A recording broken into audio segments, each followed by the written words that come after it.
এই গণঅভ্যুত্থানের পিছনে যে বিএনপি যে একটি এবং অন্য সকল রাজনৈতিক দলকে নিয়ে বিএনপি যে একটি অভিভাবকের ভূমিকা পালন করেছে সেটা বাংলাদেশের আপামর জনগণ জানে। যার কারণে তো আজকে আমাদের এই আন্দোলন শুরুর সাথে সাথে আমাদের একদম স্ট্যান্ডিং কমিটির মেম্বার থেকে শুরু করে অসংখ্য নেতৃবৃন্দদেরকে গ্রেফতার করা হয়েছে, একাধিক মামলা দেওয়া হয়েছে। যত ধরনের নির্যাতন করা হয়েছে আমাদের নেতৃবৃন্দদেরকে ডিবি অফিসে নিয়ে যে সেটা সকলেই দেখেছে। এবং যখন আমাদের নেতৃবৃন্দদেরকে কোর্টে উপস্থিত করা হয়েছে তাদের শারীরিক কন্ডিশন দেখে আপনারা বুঝতে পেরেছেন। ঠিক একইভাবে ছাত্র বৈষম্য আন্দোলনে যারা সমন্বয়ক ছিলেন তাদের সকলকে এই যে 6 জন 7 জনকে গ্রেফতার করা হলো, অমানবিক নির্যাতন করা হয়েছে। এটাই ছিল স্বৈরাচার শেখ হাসিনার দমন নিপীড়নের প্রতিভাষা।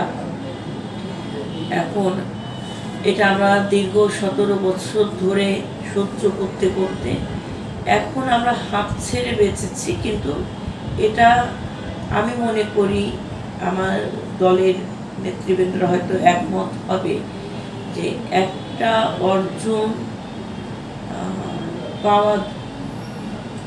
পাওয়া যতটা কঠিন তার থেকে বেশি কঠিন হয়ে দাঁড়ায় সেটা রক্ষা করা। তো আমরা এখন সেই অর্জনটা অর্থাৎ শেখ হাসিনার পতন কিংবা ফ্যাসিস্টের পতন, এই অর্জনটাকে এখন আমাদের সকলকে মিলে এটাকে রক্ষা করতে হবে। এটা আমাদের গুরু দায়িত্ব। বিএনপির মূল লক্ষ্য হচ্ছে বাংলাদেশের জনগণের গণতান্ত্রিক অধিকার জনগণের হাতে পৌঁছে দেওয়া। তার জন্যই তো আমাদের এই সংগ্রাম। এই আপোষহীনভাবে নির্যাতন নিপীড়ন সহ্য করার পরেও আমাদের নেত্রী তিনিও সংগ্রাম করে যাচ্ছেন, নেতৃত্ব দিচ্ছেন। আমাদের দলের ভারপ্রাপ্ত চেয়ারম্যান তিনিও আমাদের সর্বোচ্চভাবে নেতৃত্ব দিচ্ছেন। জনগণের অধিকার প্রতিষ্ঠা না হওয়া পর্যন্ত আমরা রাজপথে ছিলাম, রাজপথে আছি, থাকব। কারণ আমরা মনে করি যে আমরা আংশিক বিজয় অর্জন করেছি। আমাদের চূড়ান্ত বিজয় তখনই অর্জিত হবে যখন জনগণ তার ভোট প্রয়োগের মাধ্যমে জনগণের সরকার প্রতিষ্ঠা করতে পারবে। কারণ এটা একটি অন্তর্বর্তীকালীন সরকার। এই অন্তর্বর্তীকালীন সরকার দিয়ে জনগণের সকল আশা আকাঙ্ক্ষার প্রতিফলন ঘটবে না। এবং জনগণের জবাবদিহিতা সরকার যদি প্রতিষ্ঠিত না হয় কখনোই সেই